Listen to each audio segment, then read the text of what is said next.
There you are. Hello, Left Reckoning patrons. How y'all doing? It's getting heated.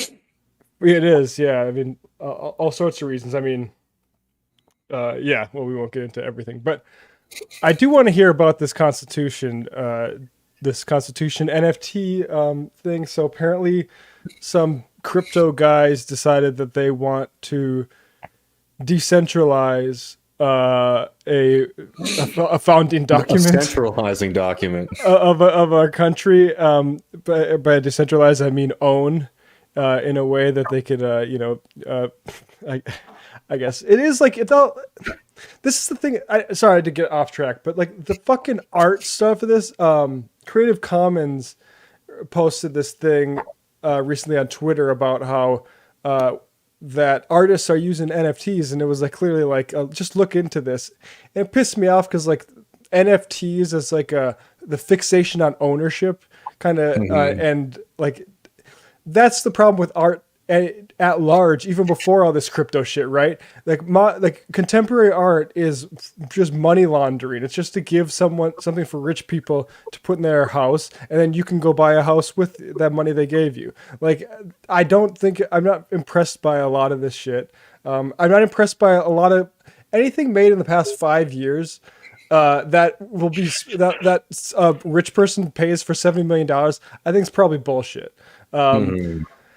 Okay, so anyway, this isn't art. They decide they want something else, like the Constitution, for instance. So what happened here, David? So, just on that, like I was reading some pretty interesting theories about the whole NFT craze. That it is like basically like a kind of money laundering operation for some folks, particularly people who were like early Bitcoin folks who actually have like a lot of Bitcoin, but the IRS sort of has no real conception of it, and these guys don't really have a great way to track the past decades worth of financial activity that they've been involved in with the with being early holders of Bitcoin and all the things that they've bought with it throughout the years. So the NFT is a great way to sort of clean up money, like create it and then sell it to yourself. And then, of course, if you get enough euphoria, then maybe you can keep going. And remember, the first NFTs, they were all like sold pretty much internally too.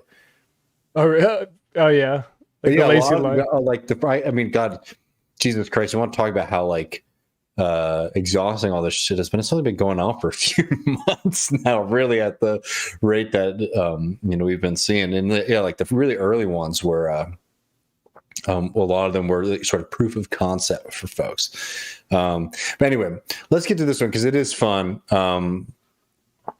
This is a story about how a bunch of dreamers tried so hard and they came so close, but they were ultimately unsuccessful. So the idea here was that everyone's favorite website, Vice, Some Matt, ads there. the Thank you, Shane alumni. Smith. um, Essentially, this group of folks gets together, and there was a copy of the Constitution that was up for sale, for auction, right? So this group basically tried to crowd fund the money to buy the Constitution, and then what would be done with it would be up to the investors and up to the buyers and the people who got into this company. So they set up one of Matt's favorite organizations, a DAO, I love it. to buy the Constitution. Let's just read the first couple of paragraphs here because it sets the picture well. By the way, Vice does great coverage on this stuff. They got several They really people. do, and yeah, Yeah. and they have some pretty decent labor reports as well right now. Yep. The community of crypto investors who tried and failed to buy a copy of the U.S. Constitution last week has descended into chaos as people are realizing today that roughly half of the donors will have the majority of their investments wiped out by cryptocurrency fees. And that's a big clap for me right here because this is one of those things that in all the kind of tedious Bitcoin videos that Matt and I have had to do over the past few weeks, one of the really critical ones that does not get enough attention is that like the shit is like not only inefficient, like when it comes to electricity and carbon and the planet, but it's just unbelievably expensive to actually operate. Yeah. So very funny to me that this is already creating problems for folks. But Meanwhile, disagreements have broken out over the future of Constitution DAO, the original purpose of the more than $40 million crowdfunded campaign, and what will happen to the dollar people token the donors were given in exchange for their contributions. Over the weekend, the next steps of the project repeatedly changed. In the immediate aftermath of the Sotheby's auction, in which the Constitution DAO lost a hedge fund, Ken Griffin, the founders of this project, asserted on its official Discord that though they lost, we still made history tonight. And that's very true, friends. We have educated an entire cohort. So all those people who thought they were investing in something that, you know, they could potentially make some money off of, or at least maybe own a bit of American history, they didn't realize that what the actual goal of this was: educating a cohort of people around the world, from museum curators and art directors to our grandmothers, asking us what ETH is, Ethereum, is when they read about us in the news about the possibilities of Web3. Certainly, there are a lot of possibilities for scammers. You got to buy propaganda for everybody. Thanks for everybody, or thanks you for all your great investments. I love the fees thing, because that's one thing. It's, this stuff gets you around all those damn middlemen that like to skim off the top, when it seems like it's a really good way to make money is to skim off the top. Well, it also really helps people commit fraud. So I don't know. There's the whole article here, but essentially, what happens is these folks were sort of told, or what was sold to them is like, you buy a token in this company, and we will buy the Constitution, and then we could do something. We'll do something with the Constitution. It could be totally epic. Like they could skateboard over it, or they could use it as a sail on a boat, or they could eat a steak off of it, right? And it'll all be live streamed for you, the owner of the Constitution, right? Everyone can vote on this, and we can own the fate of this historical document together. Us limited people that bought in at the right time. Limited people bought in, and then you get a vote, you know, in relation to the share, right? So even theoretically, that pisses me off. Like, even theoretically, I don't like rich people. Even if they win, it sucks. Yeah, I don't like rich people owning shit and then them being able to exclusively decide what they get to do with it, which is all this is about. This is about rich people controlling more shit. And I'm not going to get all precious about the Constitution or anything like that, but it is pretty amazing to sit there and potentially hold hostage a document of our history like that. I mean, no, it's parasitic. I will say then, some kind of wealthy investor buying it for whatever, insane private purposes he has lined up, but the idea that having it being crowdfunded, so like a bunch of like weirdos online are going to get to say what's done with it, also does not fill me with joy and hope about the future of this country. But they fail. They lose. They don't get enough money to buy the Constitution in the first place. So now they have. So think about what happened. The guys who are sort of running it now, $40 million damn dollars. What are they supposed to do with it? Well, some people have been, understandably, asking for their money back. And they're getting a pretty quick lesson about getting scammed. It's like, you thought that you were going to buy a kind of meaningless thing that maybe you could sell in the future to another sucker. But I'll tell you, the people at the top are not going to be the ones who are going to want to be holding the bag at the end of this thing. So they're refusing to refund people, and people who are getting refunds are seeing most of their funds sort of be wiped out in cryptocurrency administrative fees, moving. And like, I think some of them, all of them are like illegitimate in the sense that like, this is really fucking stupid. Some of them legitimate, just like the kind of absurdity of like the way crypto works. It's like you have to be buying and selling on the market. So sometimes you're losing, if the value of Ethereum is going up or down. Two, the platforms that they use to buy and sell these things, they take fees. And then I think lastly, there's all these administrative fees that you're getting from the Constitution DOA. So fear not, though, for all the people who felt that they have been scammed, because there's still a hope for them. They get to vote in what this thing that they own tokens in and have invested money in does next. That's what's known as a bait and switch. Like, right? Like, you thought you're getting this, but now we can, all work together and get what this bullshit constellation is. So what are the options? Oh, we don't know what the options are yet. Let me share this again with you. Maybe a trip to the Liberty Bell or something like that. It was never, this is actually an interesting point before we get there. It was never explained exactly how voting rights would be apportioned due to the unusual and extremely short timeline of needing to rally around obtaining the Constitution during the auction window. We have not been able to focus on giving the technical aspects of DOA governance mechanics to careful consideration and community deliberation this topic requires. So basically, you have access to the Discord.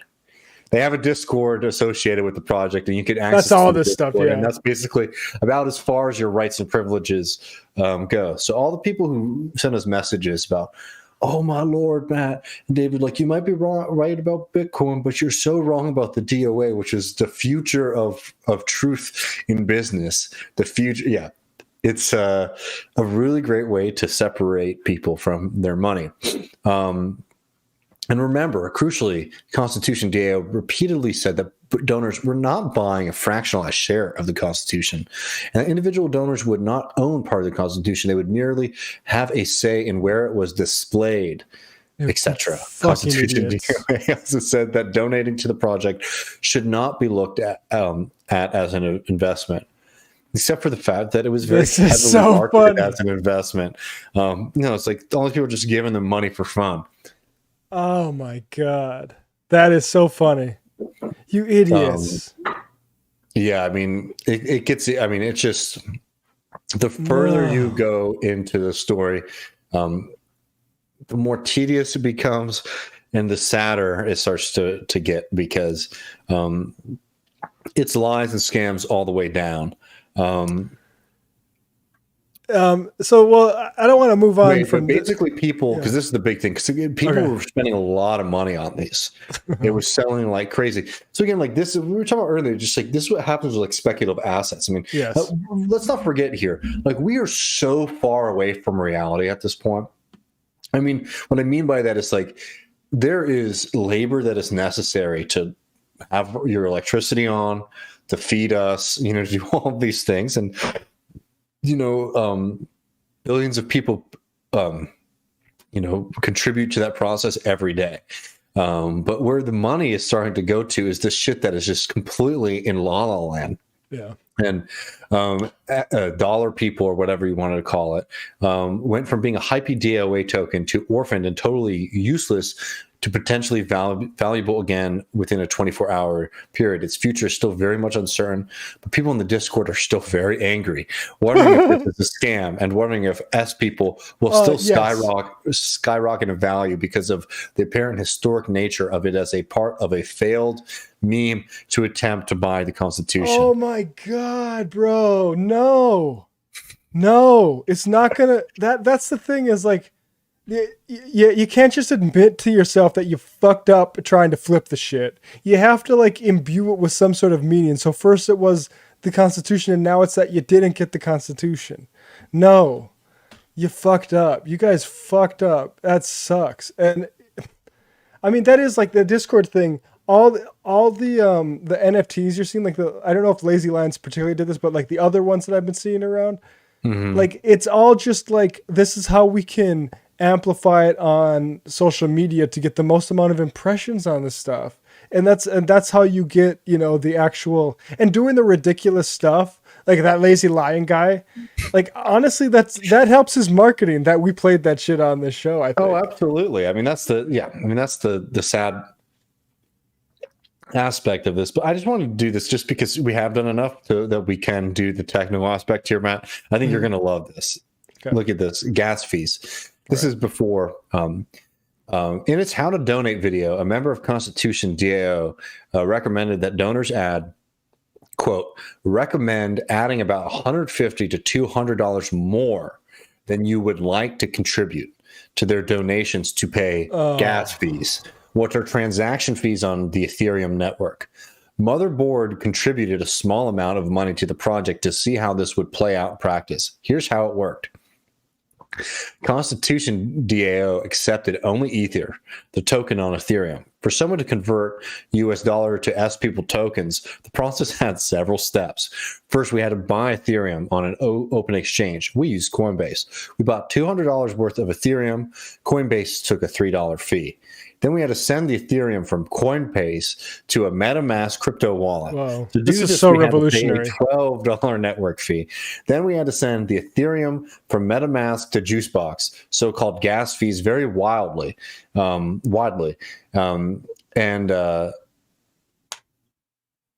depend on how busy the Ethereum network is at any given moment and the complexity of the transaction.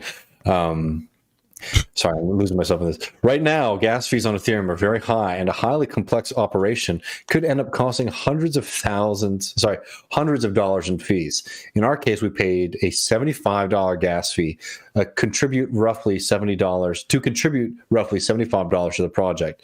Of the initial 200 we bought in Ethereum, $90 was eaten up in fees simply to donate to Constitution DAO. So yeah, that's why people were rightfully very mad about this scam. This is another great example as to why, let's even say that this was a good project, right? Constitution DAO was I don't know, let's get some kids insulin DAO, right? And you were trying to raise money so that you could buy $40 million worth of insulin to provide that for people. Look at what you have to go through on that network. To be able to handle. I mean, give me a fucking break about the song and dance about efficiency and Web3 and the way that we want the future to look. I mean, this is just a scam through and through where you have to cross 15 different bridges, and under each one of them is a nasty little troll who's taking fucking money from you. It's just even if the end results weren't absurd, the process that you have to go through is just so ridiculous and grimy. Yeah. And the griminess is one thing. It's that when it pretends like it's something it's going to save the world and, liberate Gaza, that's really offensive to me. And people really get delusional. There's another article here, November 30th, New York Times. Investors snap up metaverse real estate in a virtual land boom. And there's a quote former guest of the show, Jathan Sadowski, posted from this section, which is this guy, Andrew Krugel, co-founder of and chief executive of tokens.com, which we're just back in the fucking .com boom. But anyway, here's what this tokens.com guy says. Rather than try to create a universe like Facebook, I said, why don't we go in and buy the parcels of land in these metaverses, and then we can become the landlords, says Andrew Krugel. So, and another Brian Merchant, who is actually a writer or maybe an editor for Vice, said this: to be fair, saying Web3 is great because it offers a wave of early adopters the opportunity to become the next landlords is one of the most candid assessments of its promise that these guys have ever put forward. And that's exactly right. And that's all. This is just getting on the ground floor so you can become the rentier or to flip it to something else. And it's frustrating to me when it's, I guess, how seductive the idea that it's something more than that is. I mean, that's why we started talking about it, because we both thought it was sort of BS from the get-go, but it's whatever. But now these guys are starting to try to promote this as a solution to social problems, and that was sort of the end of the fucking road for me. Yeah. Well, do we want to do some questions or? Yeah, let's knock out some questions. I mean, we've got a few. We got some from last week. I might want to do newer ones. Matt, we're in the post game, so what's a bit of gossip between patrons and LR Coast? Who's more embarrassing, fall from grace, Hitchens or Glenn Greenwald? That's from Edwin. Well, Edwin, different sorts of things going on there. I mean, I don't know. I just, all I'll say on Glenn is I don't think he has changed all that much. I think the outlier was when he was joining us in calling Sam Harris a bigot, Islamophobic person. That was looking back on that, that's more of an outlier than I think. I don't think Glenn was ever like, you can read those old blog posts when he's talking about collectivists in Brazil being hysterical about protesting the Bush administration. Like, he's never been a of the left person. Mhm. Um, it's not. It's a lot more marketable to say that you're like, if you're just a right winger, though, people don't have interest in what you say. And also, Glenn's done work in put numbers on the board as far as unauthorized disclosures that make people give him credibility. Um, but I don't know if it's that much of a fall. I think this is sort of what Glenn has done for a while. Mhm. Hitchens, I think, um, I mean, just like the Hitchens is like, a member of like radical revolutionary Trotskyist groups, and he gave a pep talk in the White House during the yeah, Iraq War. right, exactly. Like, he gave Hitchens a and speech to Bush and all those schools about how important what they were doing is. on top of like he handed the scepter off to like, okay, certain like people in the skeptic community. That's how I find skeptics. But like, he handed off to like Niall Ferguson and what's her name, He's excellent. Ayan Hirsi Ali, and Yeah. like he and these the four horsemen. I don't know about Dennett, but I know Harris is just like, Harris got an awful lot on that and had absolutely zero shame to contradict, like, say, what Hitchens said about, like, Hitchens would just go straight up go at Charles Murray in the early 90s, and he ended up empowering a lot of people who want to launder Charles Murray. Yeah. And so that's like ultimately the tragedy of Hitchens.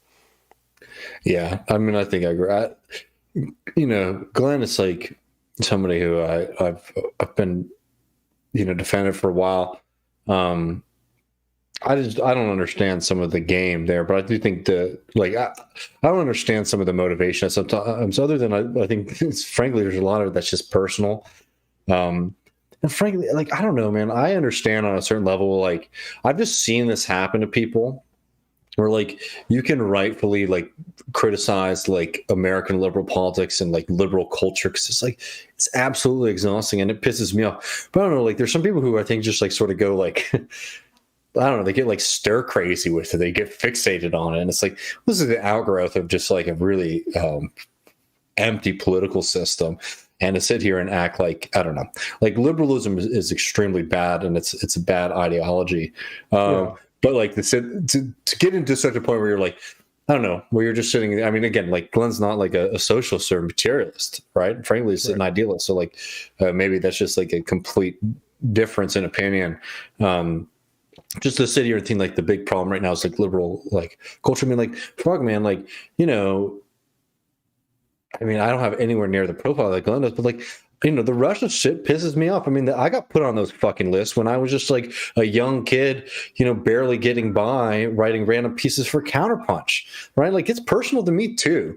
Yeah. You That know what I mean? proper not that shit was a complete like McCarthyite like smear operation, and it got ran with by the Washington Post as, you know. So I take that stuff very seriously. I don't know. Anyways, I just don't understand. I really like. I don't understand where's like so much of the animus and like, You know, it's because it's not just like I don't understand when you're angry. I just don't understand like the constant fuel. If so that makes sense. this is, I don't believe this is the case, but this is how I would rationalize it, and if I wanted to like apologize for Glenn and say like, a lot of these people that work in contractors, like, former intelligence people like Edward Snowden, they probably are libertarians.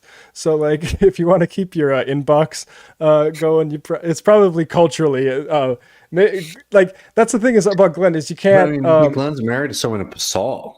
right, fair enough. Yeah. I Yeah. mean, which is like the radical, like left party of Brazil. I mean, like, I know, like, I can already hear like Brian Muir being mad at me for that characterization because people make similar kind of accusations against Pasal that, like, I don't know, people make against like left liberals or like ultras in this country, right? Where it's like they're not serious about wielding power. They shouldn't be criticizing the PT. I don't know. It's just like, So I don't know. It is. I mean, I get what you're saying, Matt, but it's like that's the enigma, and I don't think there's ever going to be a real answer. I mean, maybe there will, but I shouldn't say never. But my ability and sort of interest in figuring it out is sort of at zero. Yeah. And like I think if the right venture capitalists came and wanted to invest in Left Reckoning, we would maybe listen. But I think there's something to be watched when, like, and this is true of both Hitchens and Greenwald, like elite sinecures. And I mean, like Glenn turned the Snowden stuff into the Intercept gig, and now this new pivot is to be honest, I think a lot of it is marketing new media projects.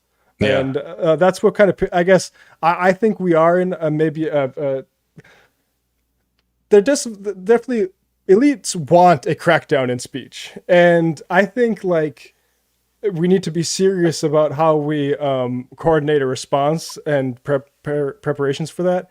And I think that shouldn't be mainly done by commodifying it so it looks good on a press release for a new media project. And I'm not criticizing anything particularly. I think like its participation is good on this stuff, but I think we need to also be sensitive about how this stuff gets sort of turned into marketing. Yeah.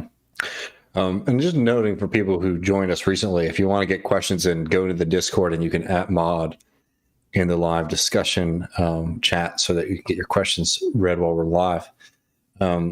We got there's a lot of people hanging out, so I want to get to especially live people. But Edwin also said, "What's up, Dave? I was going through old TMBS tapes and absolutely loving to hear you, Michael, Matt, and Ben awarding David Frum the stupidest take of the year for arguing that Bernie Sanders had an anti-woke problem. With that in mind, this December holiday season, who's in yours and Matt's front runners for worst take of 2021, and what takes are in the running? Happy December from Boston." Don't remember that. I mean, I'm not surprised by Frum having a stupid take, but I'm trying to remember what that was. Dumb takes. Dave Rubin thought COVID would disappear once Biden got elected, which is pretty funny. That's pretty awesome. Like, cause like that's like, okay, you're selling conspiracy slop to your audience, but you're too dumb to realize like, no, this is actually like they can't just flip a switch and put the genie back in the bottle here. It's not that coordinated of a conspiracy. It's not a conspiracy, just to say for YouTube, in case we get dinged on this. I'm speaking figuratively. We got a strike for saying for just like quoting someone. Charlie Kirk, man. I haven't been plugged. I'm still on vacation brain a little bit. I haven't plugged in enough to think of one off the top of my head. I mean, it's not a fun. The FDR people. It's the FDR people. The Biden FDR people. Yeah, you're right. That's a classic. Yep. Joe Biden, the next FDR. I mean, we might finish up the year with an even more disappointing sort of spending bill than we were going to get going in. That and I don't know. I don't know. I'm sorry. Liza Featherstone had a really good piece in Jackman about how liberals are sort of losing their minds. And I think that's a really fun one. I mean, obviously somebody who you can always throw in the mix is Thomas Friedman, who is just, really, really, really digging deep into these wild, not just conspiracy theories, but just metaphors. Like the only way he can understand society is like through like alien, versus human metaphors and things like that. The Afghanistan pullout one was pretty cool. Afghanistan was a really good one. His most recent alien one in the New York Times was classic. Also, just somebody in the chat. Yeah, Hitchens definitely wouldn't have been on the ivermectin thing. Hitchens loved the sort of like the people who were scolding people about vaccines in like 2009, which like I'm kind of part of one of those people. Like, come on, get vaccines. That's who Hitchens was a fan of. Oh yeah. Did you know what we should do actually on Hitchens? Have you ever seen the Hitchens documentary on Texas? No, I haven't. Let's do that for Ben when his book comes out. And yeah, I don't really want to. I love all of y'all, but I don't really want to commit to doing the live viewings of movies and things like that. It's fun, but like it becomes a lot of time really quick. But that might be a fun one to do, because it's a 50-minute movie. But Hitchens in Texas. It's right after Bush wins the presidency. He interviews like Kinky Friedman. He gets kitted up. Hitchens is wearing a cowboy hat and boots. Thing. It's like, yeah, it's perfect for me. We should watch that. We should find a time and a reason to watch that soon. Joe wants to know, David, we know Matt works on MR during the day, but I realize I have no idea what you do outside of LR. Do you have a day job, or do you spend all day at the grill barbecuing high-level ideas? I wish I was doing that. I mean, I do, and I've been doing it for years, which is finding odd jobs and getting by. It's a little bit easier for me to do that here because I'm a young, strong guy, and I pick up, and I've been doing, work with my hands my whole life, so I pick up odd jobs all the time. But I've not wanted to pick up anything that's like a full-time commitment, because it's nice to be able to do this kind of work, and almost immediately, anytime you get any other kind of commitments out there, they start to, I mean, hell, MR is like as sympathetic as a secondary commitment as you could get. Exactly. Yeah. It's not always perfect, but yeah, no, I keep on doing, I pick up things just like the rest of everyone else. Basically, I do handyman shit. Just doing Texas Ranger stuff. Yeah, I'm not down, folks. No, I'm fucking taking shit to the garbage for people. Quick, have you watched the Tiger King stuff, the second season? I haven't watched the second one. No. So I started watching it. He was the youngest Texas Ranger at age 19, the Tiger King guy. I did not know that. And yeah, the stuff they missed in the first one. And he was fucking bullied by the other fucking cops. They wouldn't even give him backup in certain situations because he was gay, and they realized it. So like, that's crazy. Wow. Yeah, man. He was like this 19-year-old kid, had like some sort of like Pontiac, like Trans Am or something like that, had like police on a magnet on the side, and literally thought like he was going to do good. And then turns out, people find out you're sleeping with a man in Texas at that time. No, it's not good. They're not going to come give you a backup with cops don't play that shit. That's crazy. I did not see that. Nuts, right? Joe says, one of my best friends is considered running for union steward for Teamsters Local 251, which is set to win a contract fight at a shop. They only voted to unionize last year. I can reach out and get some organized in touch if y'all want to learn more. Well, that's awesome, man. Yeah, hell yeah.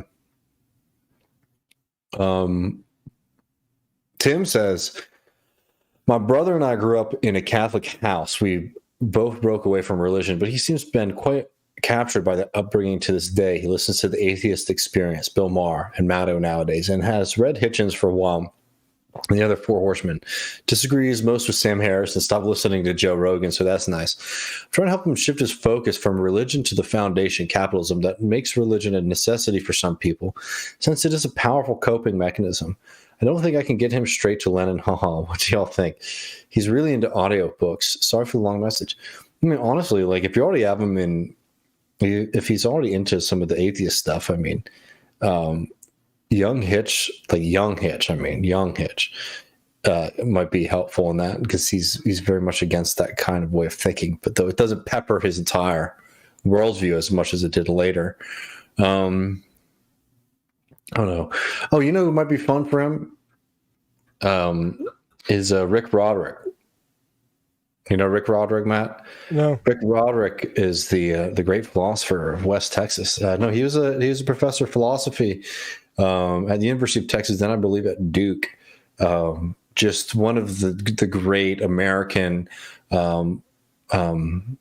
lecturers on continental European, like Marx, Nietzsche, Heidegger, Habermas, philosophy, right? And he's phenomenal. He's a good old Texas guy. He has like a thick West Texas accent. He uses a lot of contemporary like metaphors. I'll never forget him talking about like Heidegger and like people basically denying like that they're going to die, and he just like yells at the top of his lungs. He's like, Oprah Winfrey is not going to save you. running on a treadmill your whole life is not going to stop you from realizing the end result of life, which is the great nothingness, right? He's like, anyway, um, that's not necessarily going to turn anyone into a radical communist necessarily, but at least it sort of introduces you to, I mean, you learn Marx, you learn Sartre, things like that. You can find all those lectures on YouTube. They're phenomenal. Yeah, one book recommendation. It's on Audible. I finished it recently. The Enchantments of Mammon: How Capitalism Became the Religion of Modernity. It's long, but I think I'd particularly be curious how religious-minded folk respond to it, because it really goes through from like the Puritans and that period to the 21st century corporations, imbuing them with spirit, and I would recommend that. Yeah. Hell yeah. Joe says, awesome news. The unions at our sister shipyard won every increased PTO and sick time. The company doesn't want us to unionize, so they gave us something comparable but less. They're making the messaging this easier for us. Well, congratulations to your comrades. And, hopefully you get more good results at your spot too. Dave from Jamaica says, when it comes to talking about crime, it's very tricky, but best thing is to tell them the truth. Like, how much crime do cops actually stop or solve? Not much. Focus on the actual cause of crime. I think the persuadable will listen. Yeah, I mean, I don't know. Figuring this out, I think, is going to take some time on the left. I think, we went in a certain direction. There's a good piece in I'm just pulling up so I can get the link for people who are interested. I found interesting in Damage Magazine by Dominic King. It came out this October, called "The Trouble with Defund," and it's a really in-depth article at looking at social spending and policing in cities across the United States. I highly suggest reading through that and taking with it from that like what you will, because I think that what we're seeing, like you saw with India Walton in Buffalo, her trying to deal with, how can we talk about managing these systems in ways that doesn't just give like untoward power to the cops, right? To just continue terrorizing people, because it's like, there's no doubt about that. That's what they do. But doesn't also open up our flank to, to people who are understandably worried about, stuff that's going on around them. I mean, I don't know. I went to high school, and most of my like younger like memories, sort of like seeing like the world at large, were in South Carolina, and I lived in a rough neighborhood in South Carolina, and I saw a lot of people, pass away from both, despair and drug overdoses, things like that, but also from just pure violence. People killing people over sometimes for things like, for like actual reasons, like, oh, we can make some money off of this, or like, like we're having like a disagreement over money or drug deal or something like that, but also because people felt like life was really cheap and they would just kill people. You know what I mean? And talking to people in those communities who like understandably want a solution to that problem, and trying to wave it away as if it doesn't happen, I just think is just not helpful. Again, it's like, what would more police end up doing in that community in South Carolina? I mean, it would be like arresting people for broken windows shit and getting people in trouble for like, low-level marijuana charges. No doubt about it. But if you don't have like some kind of way to wrestle with the very serious reality of, of violent crime in a country that, I don't know, is extremely violent, I think you've lost the plot a little bit. And I think that sometimes in a kind of desire to seem like we're the most with being radical and against the fucking cops, which you should be, I think some people have sort of lost that like very real demand that comes from people that, that they want to live in safe communities. Right.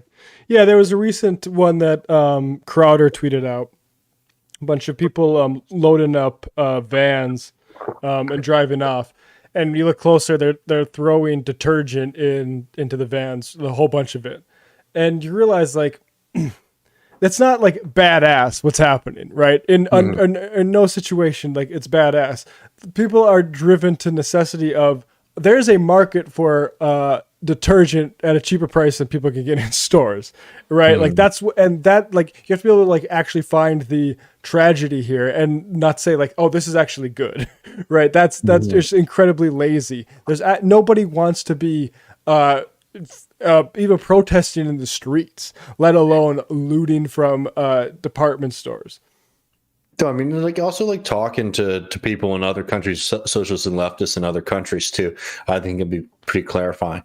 I mean, talking to our friends in South Africa can be sort of insightful on this as well, because that's not a country that you can say does not have a similar history to the United States when it comes to racist policing and like racist like government systems. But people want to have to live in communities that they feel safe in. And I don't know. It's a tough road to walk and to figure out the way out of it. But I think there's been an overcorrection. It's like not even like in policy as much as in like there's a group of people that is like really willing to put their head in the sand and like not have any kind of real like any kind of conversation about like real working class demands for like nonviolent and safe communities is sort of treated as if it's like necessarily propaganda.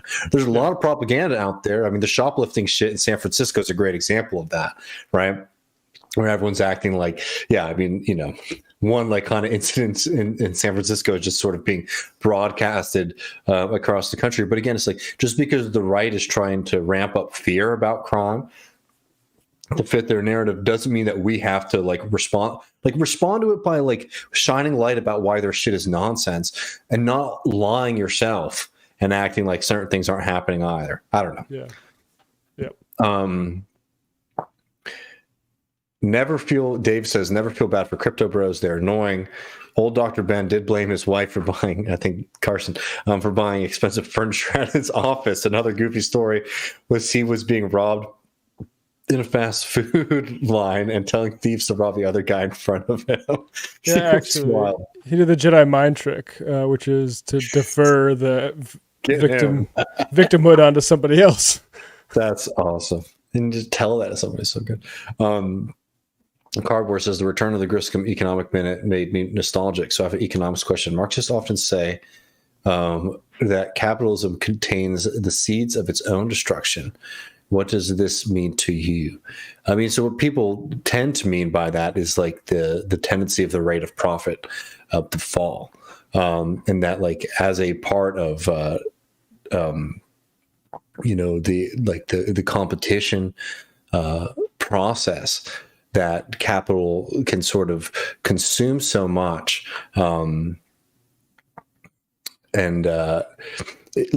basically over time, like the ability, because like where you get the most money is like primitive accumulation, right? When you basically take over things that have not really been incorporated into the capital system. Over time, as competition starts kicking in, there's no more Virginias to take.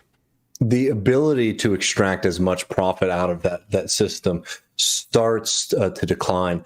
And what you end up seeing is industries, instead of basically investing more and more in their productive capacities, starting to become more and more interested in cannibalizing already and existing competition, right? To such a point where like the system of profit seeking starts to fall in on itself. And this is like basically Lenin's theory of imperialism, right? Is that you have capitalists where like internally they're trying to shut down any kind of competition.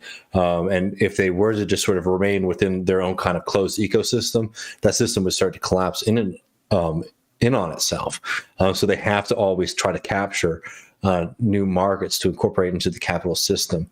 So that's the point is that like capitalism is not a very stable system.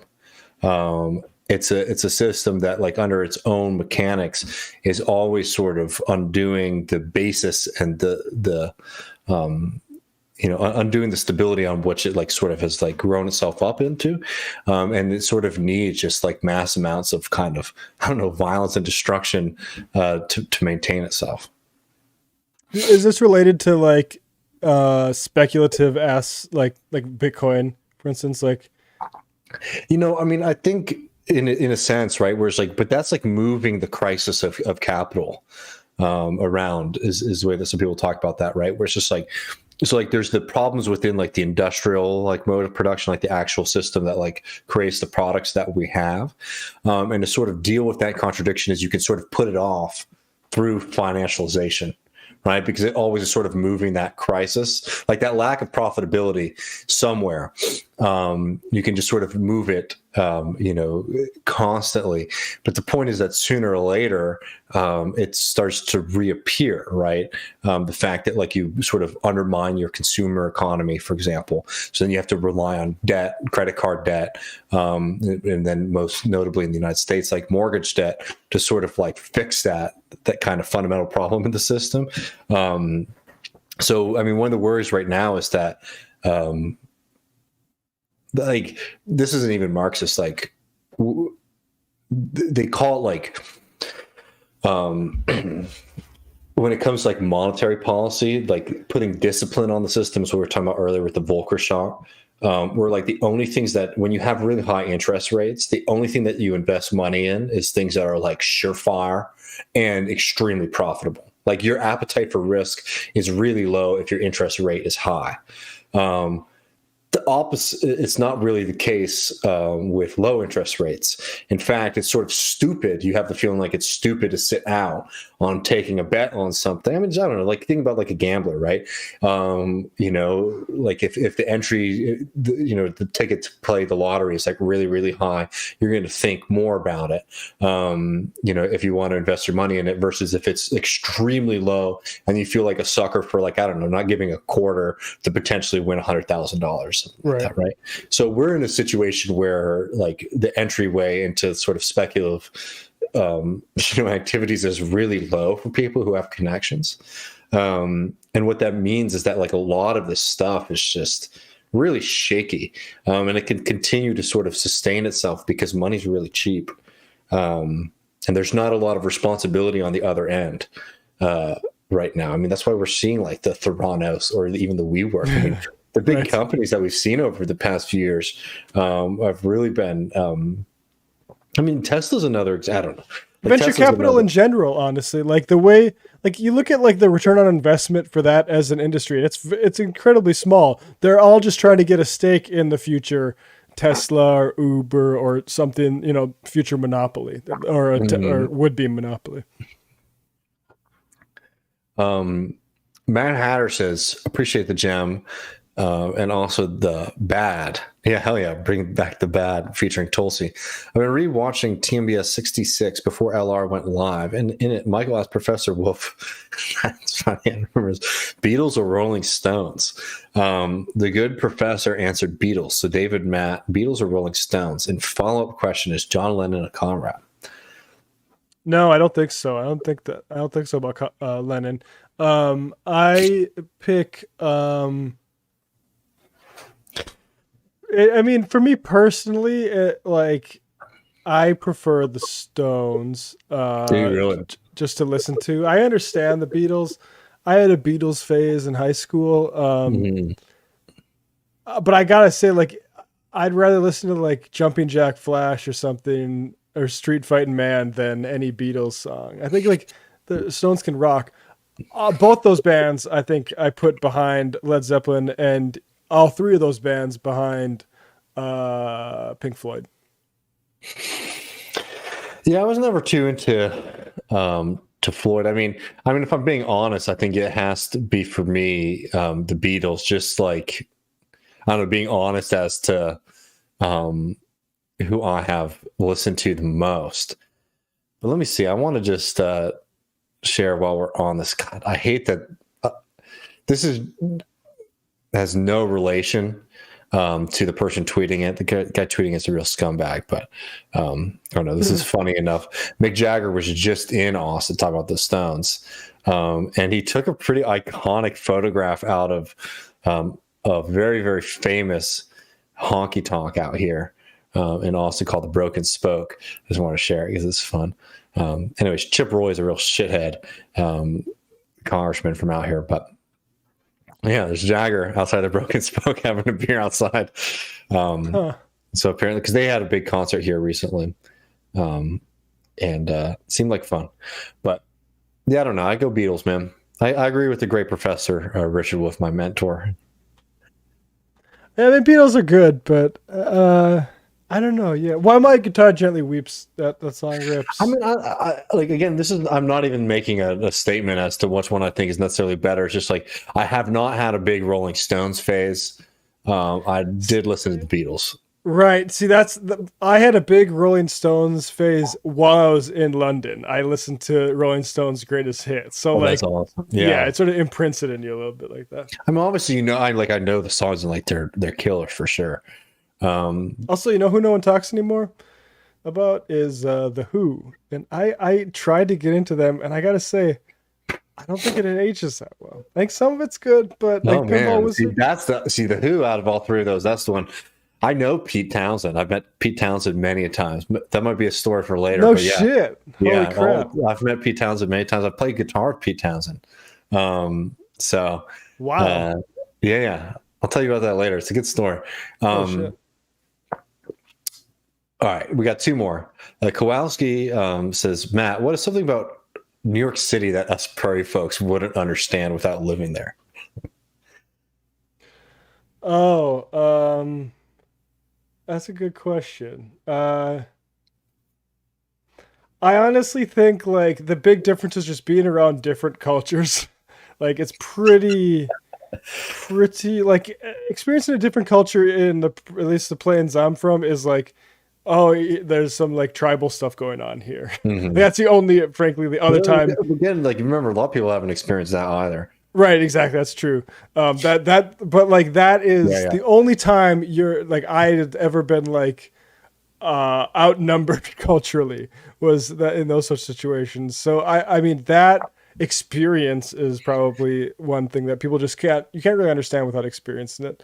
Um, and I think just the miracle of public transportation. I think I love the subway system sucks, but it's a miracle and it's great. When it And works, and Michael said, I remember Michael very like when the subway system like works, it's the greatest thing you've ever experienced in your it life. really is the greatest, and it often works. Like you only hear Yeah. about it when it doesn't work, but it's often. Um, I've been so drunk, so late at night, so many times, and wondered how I got home. Look, I guess I'm lucky because I'm so physically intimidating. But yeah, I think it's great.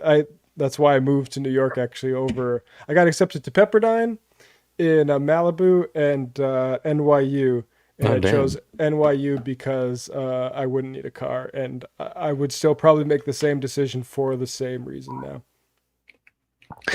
For me, one thing that used to drive me crazy was this is just me being too American, maybe.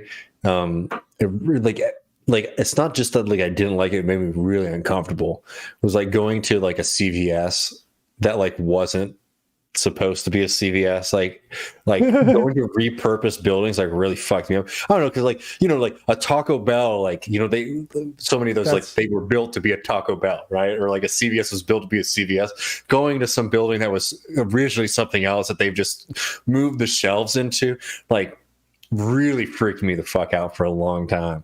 that's really funny. Yeah, because I was telling family like the one thing about New York is like if you want a good chain experience, either it's going to be completely packed or Hmm. it's not going to be like I worked at a Bismarck McDonald's. We had time to like clean shit. We had plenty of staff. Like the McDonald's in like downtown Brooklyn, they're like going through it. Like they're like they don't got time to clean the downstairs dining area. Right. Like so like if you enjoy your chain experiences, probably not going to be a city center person. Um, damn, what's Kowalski says, how old, David the Southerner, how old were you when you experienced your first proper Yankee winter? Well, I'm 29 now, 2017. So 25. There's that big ass blizzard. Oh yeah, that's right. I forgot how new that was to you. That was really tough. um, I mean, I learned a few things. My cowboy boots work really well in the snow. Um, I remember I went in when I was in high school. It was when Obama was elected, and my like history class went to the inauguration, Obama's inauguration in DC. It was cold as hell, right? Because they do this at the beginning of the year. So I went to the Bass Pro Shop and I got some like hardcore like hunting undergarments. But they were completely sold out, so they only had them in like 5XXL or something like that. But they're the kind that like also masks your scent. Anyway, I just had never gotten rid of them, and I remember pulling those out because I got them to go to DC to keep me warm, and then I just had just I guess kept them somewhere in the back. And when we moved up to New York, I mean. Yeah. Well, I was when we moved up to New York, I had my little hunting gear underneath it in my boots. I was just sort of like trudging along in my 4XXL like hunting pants and shirt, which kept me safe. I mean, it's fun. I mean, there's something that feels very right about at least one winter storm, but it gets nasty really, really quickly there. Yeah, the white snow's pretty, the brown snow's nasty. Honestly, like I hate it because like I miss North Dakota blizzards because here it's like if you get a blizzard big enough to like be worth oohing and eyeing over, it might cause the city to crumble. Like right? Like you might run out of water after like a week in the grocery stores, and you get like every once in a while you get one nice nor'easter they call them, but then it's melted after like a week. I don't know. Yeah. All right. Well, the last line that we got here is from JB Funk, who's agreeing, saying that it's really true. We are so far from reality in so many ways right now. Very weird feeling. Well, good time as any to, enjoy the sunshine tomorrow and be outside and not get stuck up in the unreality of things. Yeah, it's recovery mode time, I think, a little bit. Like I was reading this book called The Harvest. It's about enclosures in like the 1600s. And one thing that fucking capitalists really took from us in this whole enclosure, the commons thing that they've been doing for the last 300 years is it used to be at the end of the year, like fucking this time, we'd be done with all our work, and it's basically just getting drunk. It's good time. Eating shit that we like prepared all year, fixing our tools and playing like cards. And now, like, what the fuck? Like we're talking about this. I met my niece for the first time, 3-month-old little girl. It was amazing to go home for Thanksgiving. And to have to come back and to do all this like 3-4 weeks between Thanksgiving and Christmas, like, come on, what the fuck are we doing? Do we take these things seriously or not? Do we honor the pilgrims and the first Thanksgiving as a myth, or do we not? We don't enough to, I guess, call off the whole winter and just relax for a little bit. We should be getting that. That's the socialist promise. We'll be getting back to our winter ways. And we wonder why, like, modernity and embrace tradition.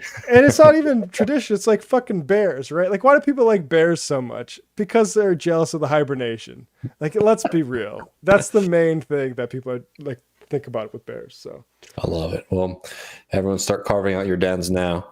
We'll see y'all on Sunday. I'll put up a post tomorrow to get people's questions and topics if they want us to hear us riff on for the think tank. But as always, thanks y'all so much. Peace out, folks.